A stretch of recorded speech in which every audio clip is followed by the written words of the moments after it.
여러분, 성숙이라는 것이 무슨 뜻입니까? 그만큼 하나님과 리듬이 맞는 인생이 되었다는 뜻입니다. 하나님과 마음이 통하는, 그래서 하나님 마음을 알아차리는 그런 사람이 되었다는 것이 성숙해졌다라는 뜻에 담겨 있는 내용일 것입니다. 그러니 성숙한 사람 아브라함의 기도는 하나님 마음에 합한 기도였습니다. 아브라함은 하나님께 심판하지 마시라고 기도한 게 아닙니다. 심판을 하실 때 하시더라도 하나님의 공의를 좀 드러내 보이십시오. 그 하나님 마음에 호소하는 그런 중보 기도를 드린 것입니다. 다른 사람들의 영혼을 위하여 아브라함처럼 끈질기게 중보 기도하는 것, 여러분, 이게 하나님의 친구다운 모습인 것입니다.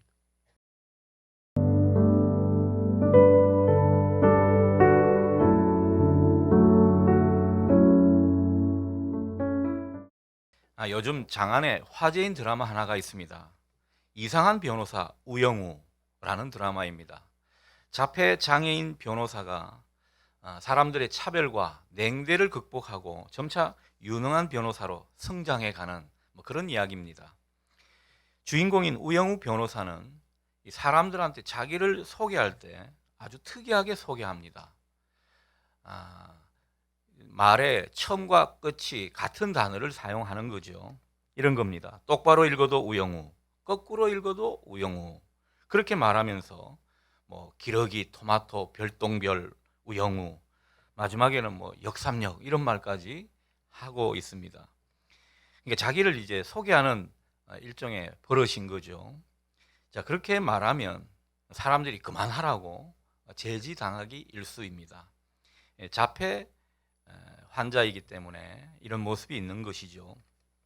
자, 그런데 이 드라마를 보고 있으면 묘하게 몰입이 되면서 참 따뜻하고 공감이 가는 그런 드라마이구나 생각이 듭니다. 여러분, 시간 날 때 한번 이 드라마도 한번 보십시오. 목사가 드라마 선전하니까 좀 이상합니다만은 참 따뜻한 드라마인 것 같습니다. 자, 그런데 이 자폐 변호사가 성장해 가는 그 일에는 좋은 친구들의 도움도 한몫했습니다. 익살스럽게 자기 이름을 불러주면서 긍정의 기운을 팍팍 불어넣어주는 그런 학교 때 친구도 있었고요. 때로는 시크하고 뼈 때리는 말도 곧잘 하지만 봄날의 햇살이라는 그 별명처럼 정말 따뜻하게 위해주는 그런 동료 변호사도 있는 모습입니다. 이런 친구들이 있기 때문에 힘들지만 좌절하지 않고 또 장애가 있지만은 당당하게 일어서서 나아가는 그런 모습을 확인하게 되는 것입니다. 여러분, 좋은 친구가 있다는 것 참 복이고요. 그게 삶의 힘이 될 때가 참 많습니다. 여러분, 그런 노래 있지 않습니까? 만나면 좋은 친구. MBC 문화방송 로고송이죠. 제가 이 싱거운 소리를 왜 하는가? 여러분, 좋은 친구의 만남 그 자체가 얼마나 귀하고 또 우리 마음을 편안하게 해주는지 모른다는 것입니다. 안정감을 갖게 해주는 것이죠. 제가 몇 달 전 어릴 적 교회 친구들과 등산을 한 일이 있습니다. 특별한 것도 없었고 대단한 그런 어떤 일정도 아니었습니다. 그런데 그 오전에 함께 했던 그 짧은 시간이 얼마나 제게 마음을 편하게 해주었는지 모릅니다. 아무것도 아닌데 같이 웃고 서로가 이 예정을 나누는 그런 경험을 제가 오랜만에 했습니다. 참 그도 그럴 것이 사람들이 그렇습니다. 커서 사회에서 만난 사람들은요, 아무래도 서로가 도움이 되고 유익이 되는 그런 관계를 지향하기 마련입니다. 그래서 나중에 사회에서 만난 친구들은 친구들이라고 하지만은 그래서 함께 웃고 떠들고 실컷 그렇게 서로가 담소를 나누는 그런 모습이지만 헤어지면 왠지 공허한 느낌이 듭니다. 어쩌면 진정한 친구가 아니어서 그런지도 모르겠습니다. 그런 의미에서 좋은 만남, 좋은 관계는 점점 친구가 돼 가는 것 아닌가 생각이 듭니다. 여러분, 부부 사이도 그렇습니다. 부부 사이가 좋은 부부로 남는 방법은 다른 게 아닙니다. 점점 좋은 친구가 되어 갈 때 좋은 부부가 되어 가는 것이죠.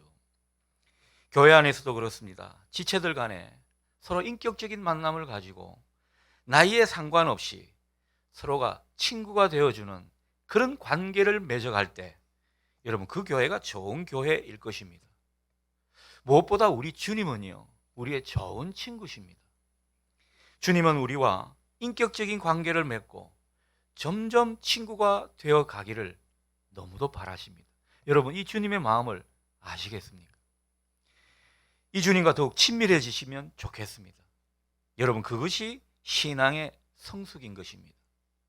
그런 신앙에 성숙한 사람에게는요, 넘치는 하늘의 은혜와 복이 있을 것입니다. 자, 오늘 본문에 나오는 아브라함이 바로 그런 사람이죠. 본문에서 하나님은 아브라함을 친구처럼 여기시는 것을 우리가 확인하게 됩니다. 하나님을 만나서 하나님과 특별한 관계를 쌓아가고 그만큼 하나님과 친밀해지니까 어느덧 아브라함은 하나님과 친구 관계가 된 것입니다. 그것을 반증하는 예가 17절에 나오죠. 17절 말씀을 보실까요? 하나님이 말씀하십니다. 내가 하려는 것을 아브라함에게 숨기겠느냐. 이 짧은 한마디지만은 하나님의 마음이 느껴지는 것입니다. 여러분, 하나님께서 소돔과 고모라를 심판하시려는 그런 비밀스러운 계획을 갖고 계신데 그것을 아브라함에게 들려주고 있는 모습입니다. 하나님은요, 하나님과 친밀한 그런 관계에 있는 사람들에게 당신의 언약과 계시를 보여주시는 것입니다. 시편 25편 14절 말씀은 우리에게 이런 것을 전하고 있습니다. 하나님은 당신의 언약과 계획하신 일을 행하실 때 반드시 당신이 사랑하시는 종들, 당신과 친밀한 관계에 있는 그런 사람들에게 보여주시고 알려주시더라는 거죠. 우리도 정말 가까운 사람한테는 내 비밀스러운 이야기 막 털어놓지 않습니까? 정말 친구라면 그 비밀도 털어놓고 싶은 법입니다. 그러니까 하나님은 아브라함을 그만큼 친구로 여기시니까 하나님의 그 비밀스러운 계획도 알려주고 싶은 것입니다. 그 하나님의 마음을 여러분 느껴보시면 좋겠습니다. 우리가 하나님의 친구 같은 존재가 되어서 하나님의 일들을 보고 알게 되는 것, 이게 얼마나 은혜인지 모릅니다. 얼마나 큰 축복인지 모른다는 것이죠. 여러분, 신앙생활 20년, 30년, 아니 5, 60년 해도, 그렇게 오래 해도 이 신앙을 제대로 모르는 분들이 있거든요. 마치 코끼리 뒷다리 잡는 것 같이 인생과 그리고 하나님의 일들에 대해서 제대로 아는 게 없고, 그래서 하늘의 지혜가 없는 그런 사람이 있는데, 여러분, 그렇게 되면요, 그만큼 신앙하는 게 재미가 없습니다. 신앙하는 것이 힘을 내지 못하더라는 거죠. 하지만 어느샌가 하나님의 뜻과 계획을 어느 정도 알아가고 그 가운데 신앙생활을 하게 되면 여러분, 신앙생활이 그만큼 재미있는 것입니다. 하나님 나라에 대한 안목도 열리게 되는 것이죠. 무엇보다 열정이 생깁니다. 그래서 하나님 나라를 위해 충성하게 되는 것이죠.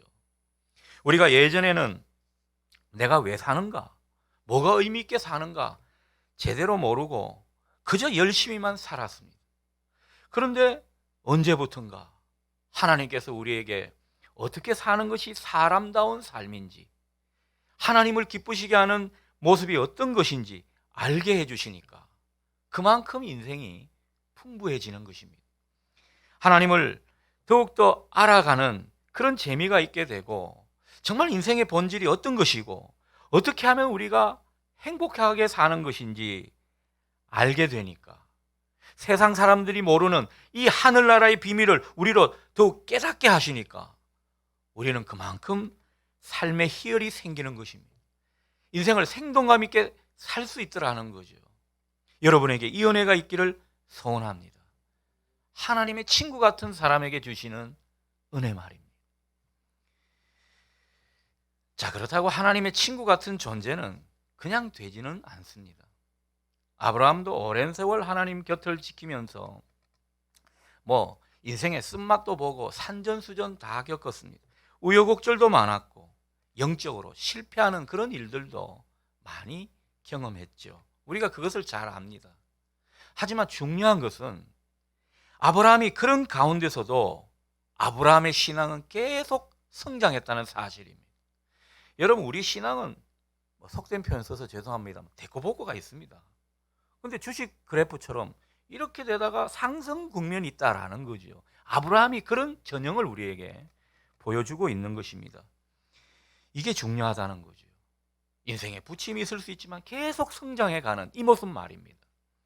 인생에 풍파가 있고 하나님의 연단과 훈련이 있어도 어떤 분은 신앙의 그 상승 곡선을 계속 걷는 그런 사람이 있는가 하면, 어떤 사람은 신앙이 정체되어 있고 신앙의 퇴조를 보이는 그런 인생들도 있을 수 있다는 것입니다.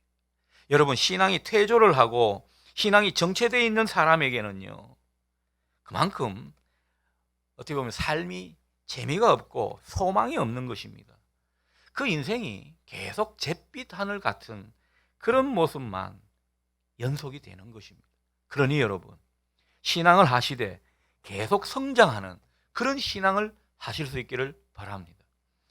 우리의 신앙이 정체되지 않도록 우리 영혼을 잘 관리하시라는 말씀입니다. 우리가 하나님의 친구 같은 그런 존재가 되는 것이 무엇보다 중요한 것이고, 그런 존재가 되기 위해서는 우리가 말씀과 기도로 거룩해져야 합니다. 여러분, 우리가 거룩이라는 단어를 늘 오해하는데요, 도덕군자가 되고 다른 사람 볼 때 뭐 너무 착한 그런 인생으로 살라는 말이 아닙니다. 우리의 길이 다르다는 거죠. 우리의 길을 제대로 가는 것이 거룩한 것입니다. 하나님의 말씀 가운데 든든히 서고 그 말씀에 순종하는 그런 삶을 살아갈 때 우리는 하나님 앞에서 구별된 인생으로 더욱 살아가게 되는 것입니다.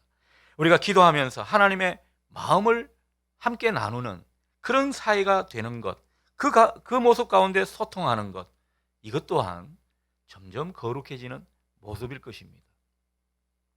또한 우리가 하나님의 친구로 살기 위해서는요, 주님의 일을 해야 합니다. 여러분, 우리가 이 땅 가운데 주님께서 사실 때 하셨던 그 모든 일을 교회가 감당하고 있는 것이죠. 각 교회마다, 그리고 그 교회에 속한 지체들마다 하나님이 주신 은사와 그리고 그 하나님이 주신 분깃에 따라 우리는 주님의 일을 조금씩 감당해가는 그런 사람으로 성장해 가야 하는 것입니다. 그럴 때 우리는 주님의 친구로 살아가게 되는 것이죠. 여러분, 주님의 일에 가장 대표적인 것이 무엇일까요? 여러분, 그것은 누가 뭐래도 사랑의 일입니다. 사랑을 실천하는 그런 일이 될 것입니다. 요한복음 15장 12절 14절 말씀을 보십시오. 주님이 뭐라고 말씀하십니까? 내 계명은 곧 내가 너희를 사랑한 것 같이 너희도 사랑하라 하는 이것이니라. 주님께서 당부하는 일이 무엇이라고요? 사랑을 실천하는 것, 여기에 집중되어 있다라는 것입니다. 그럴 때 너희는 내가 명하는 대로 행하면 곧 나의 친구라. 우리가 사랑을 실천하는 그 일에 매진하게 될 때 우리는 누구보다도 주님의 친구로 자리매김하는 인생이 될 것이라는 겁니다. 이 주님의 마음이 오롯이 여러분에게 전달될 수 있기를 축복합니다. 자, 그런데 하나님께서 당신의 친구인 아브라함에게 하나님의 비밀한 계획을 말씀해 주셨다고 하는데 그 내용이 뭐죠? 그 내용은 크게 두 가지입니다. 자, 첫 번째는요, 아브라함에 대한 장래에 대한 말씀이고, 둘째는 소돔과 고모라에 대한 심판의 이야기입니다. 자, 먼저 하나님께서 아브라함의 장래에 대해서 말씀하시면서 이렇게 말씀하십니다. 18절이죠. 하나님께서 아브라함에게 복을 주시고 그로 인하여 강대한 나라를 이루게 하시겠다, 그런 어떤 하나님의 비전을 말씀하시는데, 이렇게 말씀하시는 데는 다 이유가 있다라는 겁니다. 그러니까 하나님께서 아브라함과 그의 후손들을 들어서 그들에게 복을 주시고 강대한 나라가 되게 하고 형통한 삶을 살게 하는 데는 하나님의 기대하시는 바가 있다라는 거죠. 여러분, 그 기대가 무엇입니까? 19절입니다. 19절을 보니까 여호와의 도를 지켜 의와 공도를 행하게 하는 것이다. 분명히 우리에게 전해주고 있습니다. 여기서 말하는 여호와의 도는 다른 게 아닙니다. 하나님의 백성, 하나님의 자녀로서 마땅히 지켜야 할 하나님의 명령이나 뜻, 그리고 하나님의 방법이나 길을 의미하는 것입니다. 하나님은 이렇듯 하나님의 뜻과 방법을 가르쳐 주시고 거기에 순종하게 하셔서 하나님의 사람들로 의롭고 바른 길을 가도록 하기 위해서 그 목적을 가지고, 그 기대를 가지고 아브라함과 그 후손을 택하시고 복을 주셨다라는 것입니다. 이런 하나님의 기대는 소돔과 고모라를 멸망시키시면서 더욱더 간절해지셨습니다. 장차 아브라함과 그 자손이 이루게 될 그 나라에 대해서 하나님은 그려주고 계신 것입니다. 하나님의 말씀을 지키고 순종하면서 하나님이 원하시는 정의와 공의가 살아 숨쉬는 그런 하나님의 나라를 만들어가면 좋겠다, 하나님께서 기대하시는 것입니다. 여러분, 이 하나님의 기대는 오늘 우리에게도 그대로 향하고 있습니다. 하나님께서 우리를 높여주시고 복을 주시고 강성하게 하실 때는 다 이유가 있다라는 것입니다. 여러분이 만일 그런 삶을 소원하십니까? 하나님의 마음을 아시기를 바랍니다. 하나님께서 어떤 이유로 그렇게 하시는 것입니까? 우리가 하나님의 뜻과 방법을 알고 거기에 순종해 가면서 점점 하나님의 길을 가도록 하나님이 바라시는 것입니다. 여러분, 우리가 일을 하고 살고 있습니다. 우리는 이런저런 판단과 선택을 하고 살고 있습니다. 우리가 일을 하고 판단하고 선택하는 데는 두 가지 갈래길이 늘 있기 마련입니다. 세상의 길이냐, 하나님의 길이냐. 세상의 방법이냐, 하나님의 방법이냐. 여러분, 이 두 가지 갈림길에서 우리는 선택하며 우리의 운명을 만들어가는 그런 사람들인 것입니다. 우리가 무엇이 하나님의 길이고 어떤 것이 하나님의 방법이고 어떤 것이 하나님이 우리를 향한 뜻인지 때로는 묻고 깨달으면서 의와 공도를 지키는 그 하나님의 길을 가는 것, 우리에게 복 주시는 이유라는 것입니다. 하나님께서 우리를 윤택해 하시고 우리를 강성하게 하시는 그 하나님의 기대가 이런 데 있다라는 거죠. 우리가 이런 삶을 살아야지 하나님과 동행하는 사람이라 말할 수 있습니다. 여러분, 하나님과 동행하기를 우리는 소원합니다. 하나님과 동행하는 삶은 단순히 기분이나 감정적인 것만은 아닙니다. 삶으로 하나님의 마음과 하나님의 생각과 하나님의 정신을 나타내는 것, 이게 하나님과 동행하는 모습 아닐까요? 그러므로 가정에서나 일터에서나 여러분, 우리가 일을 하며 사는데 그저 밥벌이 수단으로 그렇게 살아가지 마십시오. 내 명예나 내 자아 실현을 위해서 일하고 뭔가를 기획하고 그렇게 살지 마시라는 겁니다. 여러분, 우리에게 하나님께서 복을 주시는 데는 다 하나님의 길을 걸어가라고 그렇게 우리에게 바라시는 이 하나님의 마음을 우리가 느끼며 살기를 바랍니다. 우리에게 주어진 인생길, 우리가 하는 모든 일 가운데 하나님의 의를 실현하라는 거죠. 하나님의 의가 무엇입니까? 우리가 그것을 잘 모르는 사람이죠. 그래서 그것을 점점 배워가는 인생이기도 한 것입니다. 아무튼 이렇게 하나님의 의를 실천하고 하나님의 길을 걷고자 하는 사람에게 하나님은 복을 주시고 동행해 주실 줄 믿습니다. 오늘 이 믿음이 우리에게 필요합니다. 오늘날 많은 시련을 겪고 고난을 당하는 한국교회와 성도들의 모습을 보면 이런 의와 공도를 실천하는 이런 삶이 많이 무뎌진 것을 보게 됩니다. 아니, 우리 신자들 속에는 하나님의 이 마음을 잊어버린 채 살고 있는 그런 경우도 많습니다. 그저 바쁘게 살고 어렵게 살다 보니까 뭔가를 이루어야 하고 거기서 안달복달 아둥바둥 살다 보니 하나님의 꿈을 다 놓치고 만 것이죠. 여러분, 하나님께서 코로나든 어떤 우리의 인생사든 멈추게 하실 때는 하나님의 마음으로 돌아갈 수 있기를 바랍니다. 하나님이 우리에게 어떤 기대를 갖고 계신지 그것을 깨닫기를 바란다는 것이죠. 여러분, 그래서 우리가 살 길은 다른 데 있지 않습니다. 다시 하나님의 길을 제대로 걸어가는 그 사실에 있음을 보실 수 있기를 바랍니다. 따라서 우리에게는 하나님의 말씀을 듣고 배우고 그 가운데 하나님의 방법과 길을 깨달아 가는 것, 너무너무 중요한 일입니다. 누차 말씀드리지만 그냥 세상에서 열심히 성실하게 사는데 그치지 마십시오. 여러분, 안 믿는 사람들도요, 정말 성실하게 삽니다. 열심히 사는 사람들 많습니다. 따라잡을 수 없습니다. 우리는 다르게 살아야 합니다. 하나님의 길을 걸어가야 합니다. 그래서 하나님의 말씀을 듣고 생각하면서 하나님께서 우리에게 부탁하시는 그 의로운 길이 내 삶의 지평에서 어떤 것인지 깨달아 아는 것.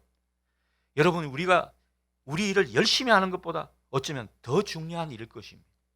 하나님께서 우리에게 복을 주시고 하나님이 우리의 삶을 주관해 가시는 분인데 그 하나님과 마음이 맞고 그 하나님과 더욱더 친밀해지는 이것보다 중요한 게 어디 있겠습니까? 그래서 우리에게 하나님의 그 의롭고 바른 길을 걸어갈 수 있도록 말씀을 주신 것입니다. 그 말씀을 깨닫고 묵상하고 하나님 마음을 느끼고 그 가운데 기도하며 살라고 우리에게 말씀하시는 거죠. 여러분, 그렇게 살아갈 때 얼마나 믿음이 자라나는지 모릅니다. 얼마나 우리 삶이 안정되고 우리 삶이 평탄해지고 견고해지는지 모릅니다. 여러분, 이 삶에 한번 도전해 보실 수 있기를 바랍니다. 그러니 우리가 매일의 삶 속에서 하나님의 말씀을 듣고 배우고 묵상하며 그것을 바탕으로 기도해 가는 이런 삶의 자리가 필요합니다. 여러분, 바쁘게 사는 것 다 알고 있습니다. 우리 교회 성도들만큼 더 성실한 분이 있으면 나보라 그러십시오. 그렇지만 여러분, 이 삶의 자리, 하나님과 독대하고 하나님을 마주하는 이런 공간이 우리에게 필요한 것입니다.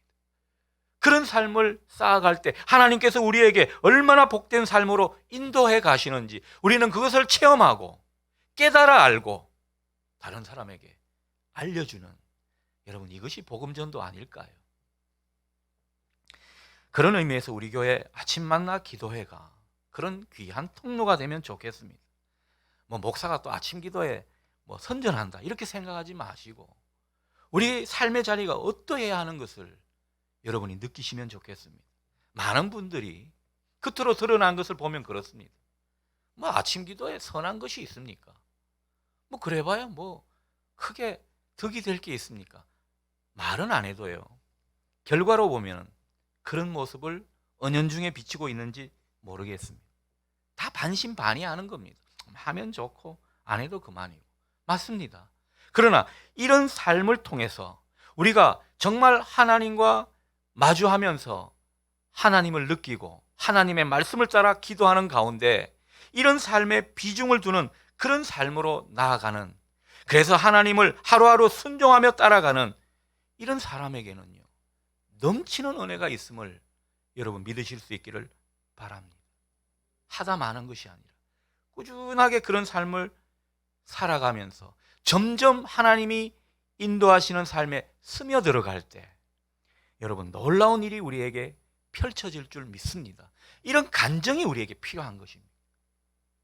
저는 여러분들에게 그런 간증을 듣고 싶은 겁니다. 지금은요, 그런 간증이 있는 분들이 있긴 한데 이것을 같이 나누기가 어려워요. 하나님이 니만 사랑하냐 오해하고 또 은연중에 시기할 수 있기 때문에 간증도 못하는 겁니다. 그러나 우리 모두가 이런 삶을 꿈꾸고 그 삶을 체험하고 그 가운데 드러나시는 하나님의 일을 우리가 경험한다면 간증이 풍부해지는 그런 교회 될 수 있으리라 믿습니다. 자, 아브라함이 하나님으로부터 들은 두 번째 비밀, 곧 소돔과 고모라에 대한 심판 이야기. 여러분, 이 이야기를 들었던 아브라함 적잖이 마음이 흔들렸습니다. 걱정이 많이 들었습니다. 그 소돔 땅에 살고 있는 롯과 가족을 걱정하지 않을 수 없었습니다. 또 소수겠지만 그곳에 있을지도 모르는 의인들, 그 의인들 생각하면 어떡하나 걱정이 많이 들었습니다. 하나님께서 소돔과 고모라를 멸하게 되시면 그들이 어떻게 되겠나, 얼마나 마음이 아파갔는지 모릅니다. 너무나 두려웠고 너무나 염려가 되었습니다. 그래서 아브라함은 그 소돔과 고모라를 위해 기도했습니다. 23절을 보십시오. 아브라함이 하나님께 나아가서 기도하는 내용이죠. 이렇게 기도합니다. 조금 풀어서 말씀을 드리면 이런 말입니다. 하나님, 만일 그곳에 의인들이 있다면 하나님께서 그들을 그 성과 함께 멸하시는 것 공의롭지 못한 일 아닙니까? 기어이 의인을 악인과 함께 쓸어버릴 작정이십니까? 그렇게 기도하고 있습니다. 25절을 보실까요? 주님께서 이렇게 의인을 악인과 함께 죽게 하시는 것 부당합니다. 이것은 주님께서 하실 일이 아닙니다. 세상을 심판하시는 하나님께서 공정하게 판단하셔야 되지 않습니까? 어쩌면 하나님께 상당히 도전적으로 기도하는 모습을 우리에게 그려주고 있습니다. 하나님 입장에서도 이놈 봐라, 굉장히 건방지구나, 이렇게 생각할 수 있는 그런 기도를 하나님 앞에 드리고 있습니다.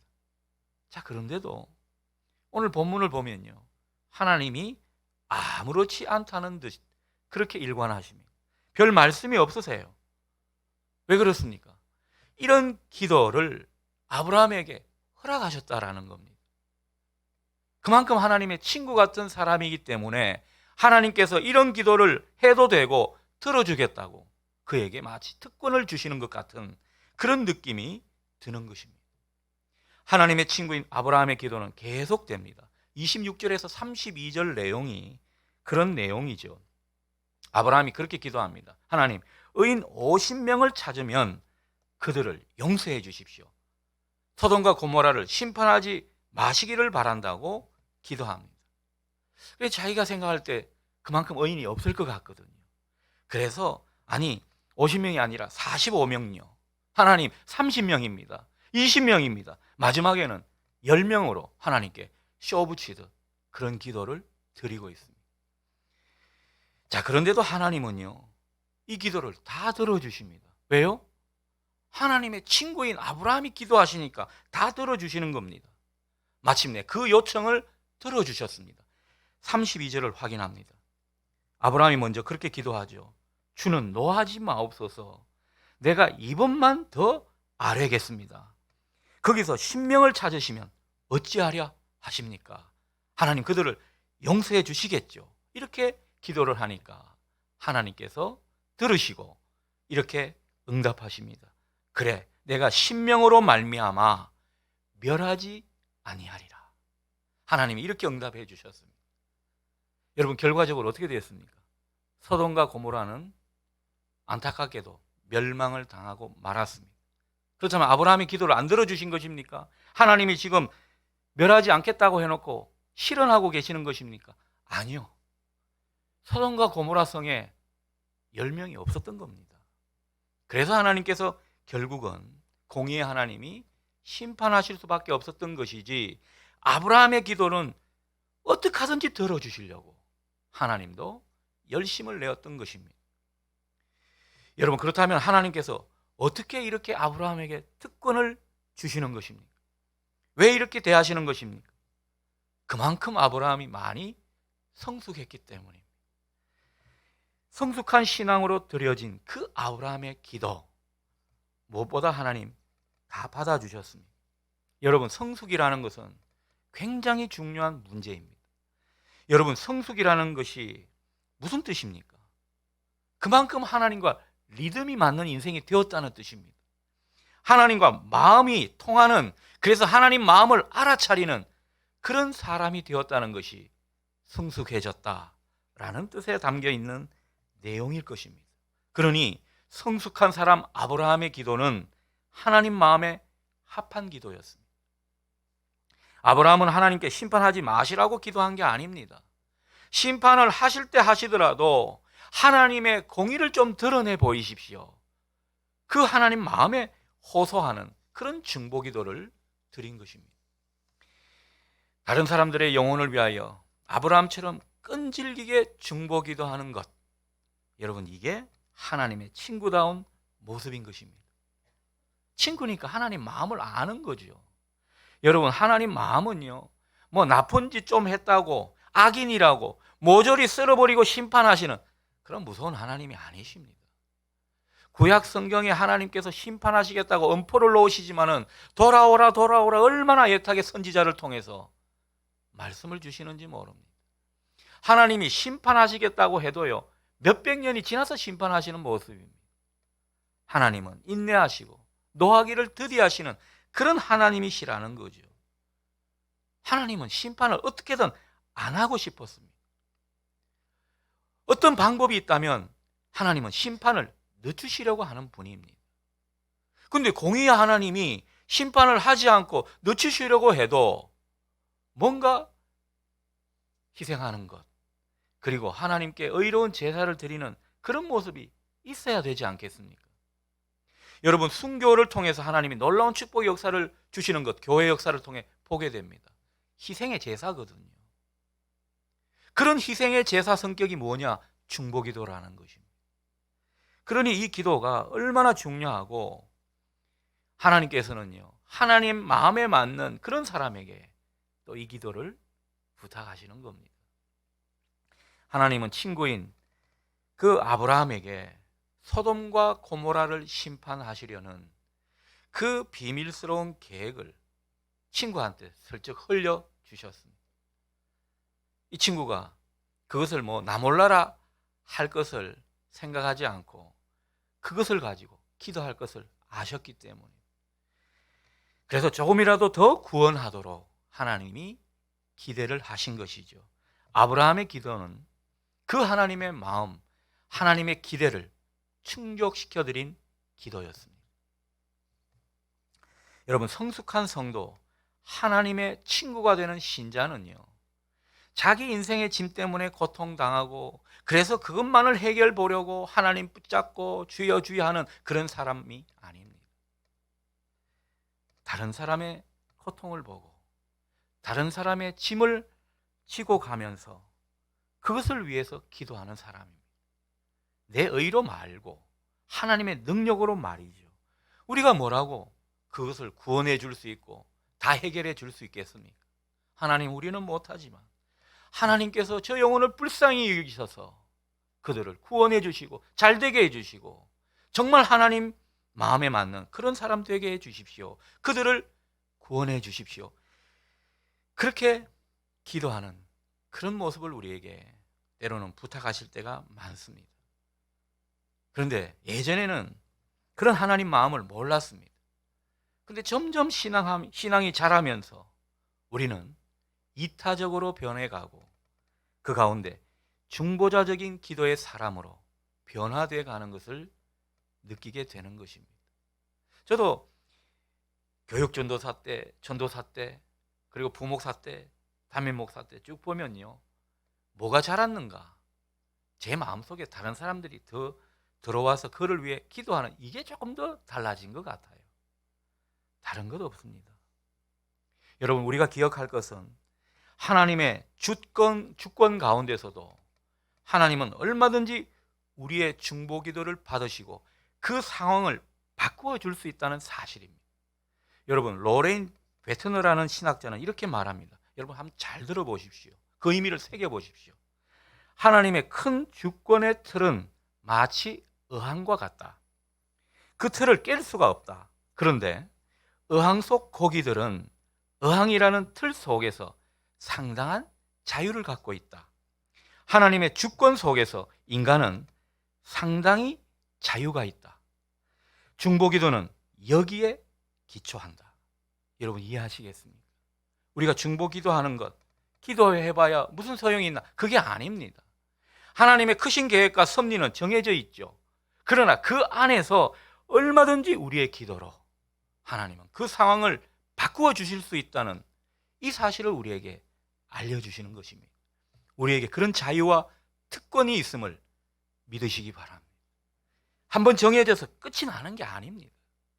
그 속에서 하나님의 큰 틀 속에서 하나님과 씨름하는 이런 중보 기도자들 때문에 여러분 교회 역사는 많이 달라졌을 것입니다. 이것을 우리가 볼 필요가 있다라는 것입니다. 여러분 오늘 말씀에 의지해서 더욱 성숙한 신자가 되기를 힘쓰십시오. 그 성숙의 열매는 다른 것이 아닙니다. 하나님과 친밀해지는 것. 하나님의 친구 같은 사람이 되는 데 있습니다. 어떤 분은 말합니다. 목사님, 저 교회는 안 나가지만 기도는 합니다. 또 어떤 분은 말합니다. 목사님, 저 주일 예배는 드리지 않습니까? 다른 것은 노타치하라는 거죠. 여러분 우리가 언제나 이런 썬데이 크리스찬으로 살 것입니까?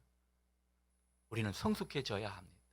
하나님의 친구 같은 사람이 되는 것이 얼마나 복된 길인지 보실 수 있기를 바랍니다. 하나님의 친구는 그냥 되지 않습니다. 하나님의 말씀을 듣고 배우고 묵상하면서 그 말씀에 점차 우리 인생으로 순종하는 그 모습 가운데 점점 하나님의 백성답게 의롭고도 구별된 삶을 살아가게 되는 것이죠. 이런 삶이 우리에게 있어야 한다는 것입니다. 다른 사람들의 영혼을 위하여 아브라함처럼 끈질기게 중보 기도하면서 우리 가정과 교회와 나라를 위해서 우리 지체들과 내 사랑하는 친구들을 위해서 긍휼과 사랑의 마음으로 기도하는 그 모습이 하나님과 더욱 친밀해져가는 모습일 것입니다. 우리가 하나님의 길을 이렇게 신실하게 가기 위해서 자꾸만 말씀에 의지하고 하나님과 사귀어가는 그런 모습이 될 때, 또한 하나님과 마음이 통하는 그런 기도를 해 나갈 때 여러분 우리도 모르게 하나님이 인정하시는 성숙한 신앙인, 하나님이 너는 내 친구다 말할 수 있는 그런 사람이 돼 갈 것입니다. 하나님은 우리 모두가 하나님의 친구로 살아가기를 원하십니다. 우리의 친구 되시는 하나님께서 여러분이 걸어가시는 모든 인생길마다 누르고 흔들어 넘치는 그 풍성한 복으로 함께 해주시기를 기원합니다.